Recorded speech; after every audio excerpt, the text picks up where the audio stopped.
Hi friend, শুভ সকাল। Welcome back to my channel Tanushree official ব্লগের আমি তনু। আবার নতুন একটা ব্লগ ভিডিওতে ওয়েলকাম জানাচ্ছি সবাইকে। তো বন্ধুরা, তোমরা সবাই কেমন আছো? আশা করি সবাই ভালো আছো, সুস্থ আছো। আমিও তোমাদের ভালোবাসা ও আশীর্বাদে ভালো আছি। দেখো, আমার এখনও স্নান হয়নি। দিদিভাই স্নান সেরে পুজো দিচ্ছে আর আমার ছেলে ভিডিওটা করেছে তোমাদের সাথে, সেটাই শেয়ার করছি। সকালবেলাটা এতটাই ব্যস্ত থাকি। আমাদের বাড়িতে এক নতুন সদস্য এসেছে, তোমরা তো দেখেইছো। সেই গরু বের করানো, গোয়াল পরিষ্কার করা, ছেলেকে স্কুল রেডি করে দেওয়া, সেই আমার স্নান সেরে পুজো দিতে প্রায় 8টা সাড়ে 8টা বেজে যায়। চলো ভিডিওটা দেখতে থাকো, আশা করি ভালো লাগবে। সারাদিন কি করি না করি সেটাই তোমাদের সাথে শেয়ার করছি। চলো ভিডিওটা কন্টিনিউ দেখতে থাকো। আর আমার ভগবানের আসনটা কেমন তোমাদেরকে দেখাচ্ছি, তোমরা দেখে নাও।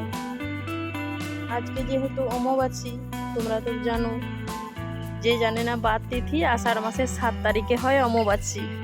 কিছু ফল, আম, দুধ, কলা, কাঁঠাল দিয়ে দিদিভাই পুজোটা দিয়ে দিয়েছে। চলো ভিডিওটা কন্টিনিউ দেখতে থাকো।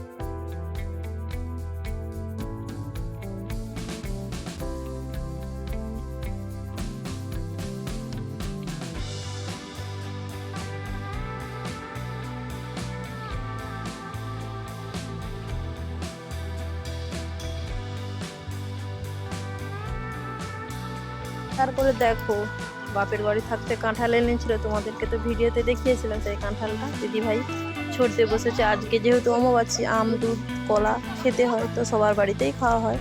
এটা দেখো ছড়তে বসেছে। আমার বাড়ির বেশিরভাগ সদস্য কিন্তু কাঁঠালটা ঠিক পছন্দ করে না। 12 জন 13 জন সদস্য, বেশিরভাগ মানুষটাই পছন্দ করে না। তারপর ওইদিকে দেখো, দিদিভাই তো ওইদিকে কাঁঠাল ছড়ছে, আর আমি দেখো প্যান্ডেলের যে টেবিলের কভারগুলো ধুচ্ছিলাম, সেগুলো মিলছে। আগেই তো বলেছি আমার এখনও স্নান হয়নি, ওগুলো ধুয়ে তারপর স্নান করতে যাব।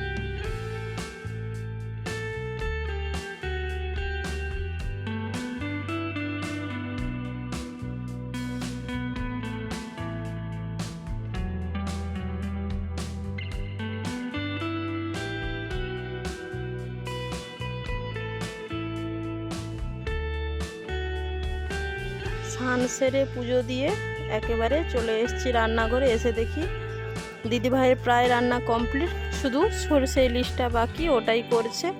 মশলা কষিয়ে দেখো পরিমাণ মতো জল দিয়ে দিচ্ছে। এবার মাছগুলো একে একে দিয়ে খুব হালকা আঁচে, সেভাবে জ্বালন দেওয়া নেই, ঢাকনা দিয়ে ঢেকে দিলেই সরষে ইলিশটা রেডি।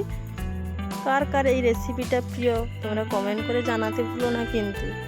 আমার ছেলে তো একেবারেই পছন্দ করে না এই মাছটা।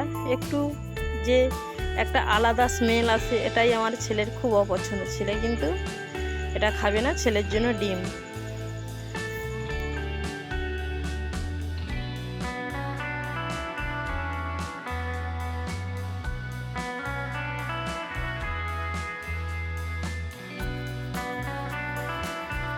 তোমাদের দাদা ভাই মানে আমার বড় মশাই বাজার নিয়ে বাড়ি এসেছে, আর চপ নিয়ে এসেছে, চপ দিয়ে মুড়ি খাচ্ছে। চলো আজকের সকালের ব্রেকফাস্টটা হচ্ছে চপ আর মুড়ি।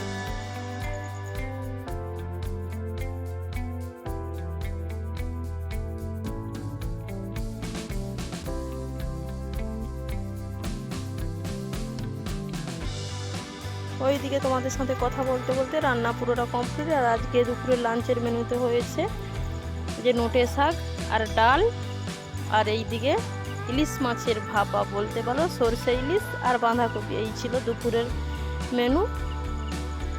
রান্নার ভিডিওটা সেভাবে করতে পারিনি। চলো এবার খাবারটা বেড়ে নিচ্ছি, অনেকটাই বেলা হয়ে গেছে, সবাই একে একে খেতে আসবে। আর আমি সুন্দর করে একটা থালি সাজিয়ে নিচ্ছি। আর আমার সাজানোটা কেমন হয়েছে তোমরা কিন্তু জানাতে ভুলো না। আর এই সময় আমার ক্যামেরাম্যান কে জানো তো? আমার বড়মশাই একেবারে ভিডিও করতে জানে না। দেখেছো কেমনভাবে ভিডিওটা করেছে? যাই হোক, ভিডিওটা তোমরা তো আমার পরিবার, তোমরা মানিয়ে নিও। ঠিকভাবে ভিডিও করতে জানে না আমার বর, জানো তো। কি করব বলো, আমি থালিটা সাজাচ্ছি আর আমার বড়মশাই বলছে দাও আমাকে, আমি ভিডিওটা করে দিচ্ছি। তোমরা তো দেখতেই পেলে আজকে লাঞ্চের মেনুতে কি কি আছে। আর পেঁয়াজ ছাড়া আমার যেন এক মুঠো ভাত চলে না। রোজকার মেনুতে পেঁয়াজ থাকবেই, সকাল সন্ধ্যে দুপুর। দেখো আমাদের বাড়ির কতজন সদস্য একসাথে খেতে বসেছে। আমি কিন্তু এখনও খেতে বসিনি। দাদা ভাই মানে আমার বড়মশাই এখনও বাড়ি ফেরেনি, ওদেরকে খেতে দিয়ে দিচ্ছি, ওরা সবাই খাচ্ছে। তারপর একবারে খাওয়া দাওয়া সেরে চলে এলাম একবারে সন্ধ্যাবেলা। আর আজকে ইচ্ছে হলো, টিপ টিপ বৃষ্টি হচ্ছে, পিঠে খাওয়ার ইচ্ছে হলো, তাই দেখো নারকেলটা চুড়তে বসে গেছি। নারকেল চোরা কমপ্লিট করে এবার পুরটাকে একটু রেডি করে নেব। রেডি করে আর ওইদিকে দিদি ভাই তো গুঁড়িটা মাখছে, আর আমি এইদিকে পুরটাকে রেডি করে নিচ্ছি। পুরটা রেডি করে নিয়ে এবার সবাই মিলে আমরা হাতে হাত লাগিয়ে ওটা বানাতে বসে যাবো। দুধ পুলে পিঠে বানাবো, দেখে হয়তো বুঝতে পারছো। আজকে ডিনারের মেনুতে থাকবে দুধ পুলে পিঠে। তোমাদের কার কার দুধ পুলে পিঠে পছন্দ কমেন্ট করে জানিও। আর আমার ছেলের বলো আমার বলো খুব পছন্দ। আমার বড়মশাইয়ের খুব একটা বেশি পছন্দ না, পিঠেটা খুব একটা ওরা পছন্দ করে না। ওরা হয়তো রাতের বেলা মুড়ি খাবে, দু একটা খাবে, রাতের বেলা মুড়ি খাবে। আর আমাদের তো খুব ভালোই লাগে, মাঝে মধ্যে ইচ্ছে হলে আমরা বানিয়ে নিই।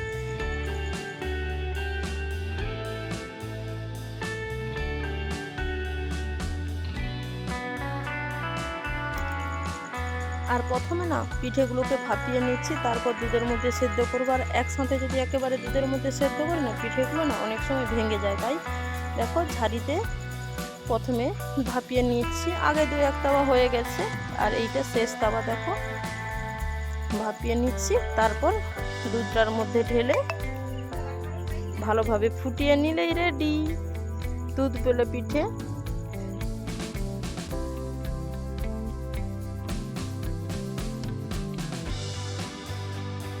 তারপর দুধটা গরম করতে বসিয়েছি। দুধটা ভালোভাবে ফুটে এলে তারপর ওর মধ্যে পরিমাণ মতো জল দেব। দুধটা প্রায় দেখো ফুটে এসেছে, আর একটু ভালোভাবে নেড়ে চেড়ে জাল দিয়ে নিচ্ছি। তারপর ওর মধ্যে দিয়ে দেব পরিমাণ মতো জল, আর জলটা আর দিয়ে দিচ্ছি দুটো কি তিনটে এলাচকে থেতো করে নিয়েছি, আর কয়েকটা তেজপাতা দিলে একটা আলাদা কিছু স্মেল আসে, আর টেস্টটাও তেমন লাগে। তারপর দেখো আরও ভালোভাবে একটু ফুটিয়ে নিচ্ছি।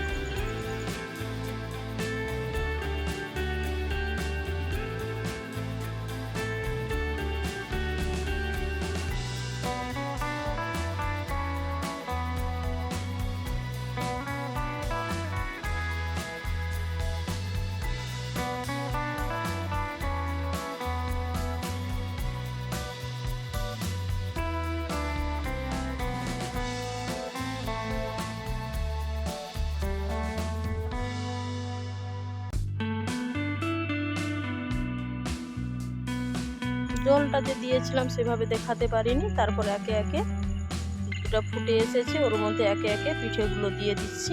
দিয়ে খুব হালকা আঁচে খানিকক্ষণ ফোটাতে থাকবো।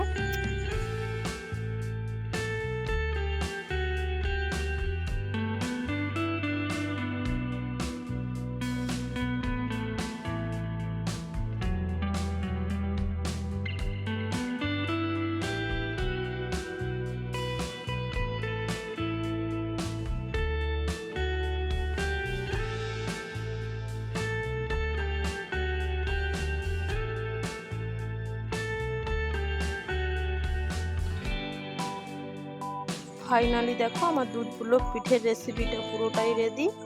এবার নামিয়ে চিনি দিয়ে দিচ্ছি। আগে থাকতে চিনি দিলে না দুধটা কেটে যাওয়ার ভয় থাকে, তাই নামিয়ে চিনিটা দিয়ে ঢাকনা দিয়ে ঢেকে দেব।